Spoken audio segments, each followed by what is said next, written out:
on Salam Media. Still to come, we'll talk to Tonya Kuri as she gives us an insight into her first Ramadan, which was 11 Ramadans ago, by the way. We'll also chat to Nuha Shah, 14 years old. She's featured in the Champion Spotting feature. Talking about Champion Spotting, a few weeks back we had Pepe Murray on in terms of the work he did around bursaries for under his agency, Joe Public United, the ad agency, right? Well, I've just seen that Joe Pepe, that is, co-founder of Joe Public, together with Kolisa Deoshana. Both of them, in fact, now have been named in the list of the top 100 chief creative officers according to the Drums World Creative Ranking. So, these are people in the advertising creative space, and I'm privileged to know both of them, in fact. But there we are, great acknowledgement for them, right? Okay, let's get fired up. If it hasn't got you fired up already, with me, as always, is Ashraf Gangrekar, speaking on behalf of the African Muslims Agency. Ashraf, salam alaikum, Juma Mubarak.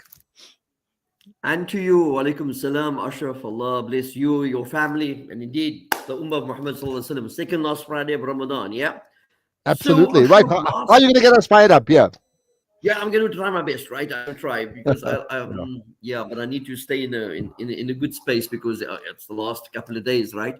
So yesterday, Ashraf, if you can recall, I started this notion of hustle culture versus baraka culture. And I said, it's time for reflection. As much as we, increasing our efforts in these last days as we must, but I think it's also time to take stock in crucially for me. So what are we going to take out of Ramadan with us?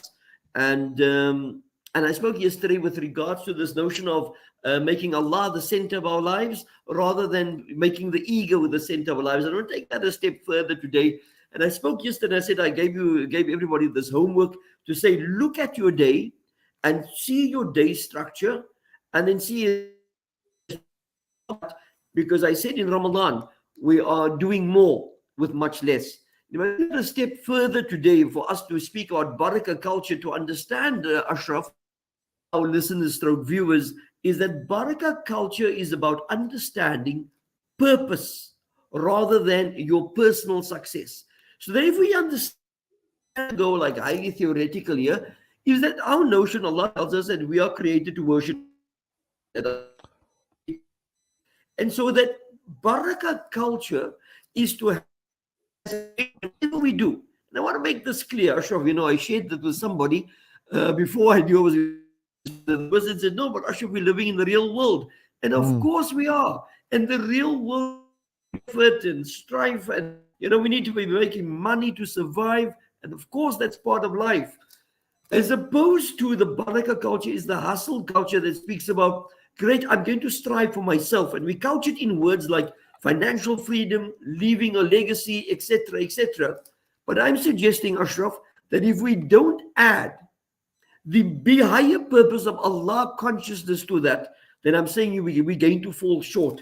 So as Ramadan comes to an end, right, and we have this heightened spirituality, it's normal, man, for us to be deflated after this, perhaps fall into, in inverted commas, bad ways, etc.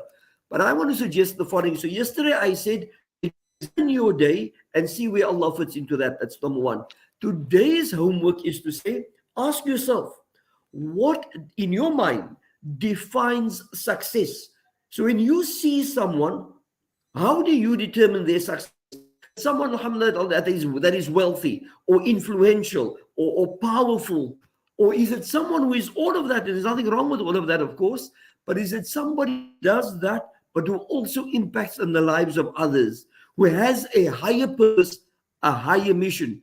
And that is what barakah culture is. So homework for today, examine what you think of success and what do you think you need to do to achieve true success.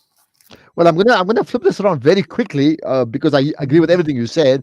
I've just put together some recordings around some of the projects that I do for Champion South Africa, and we've been asking that question, that if someone asks me to motivate them, then I would say the best way I can motivate and inspire you is just find your purpose, because find your purpose trumps education, trumps privilege, trumps social networks, trumps actual qualifications in you being able to get to where you want to go.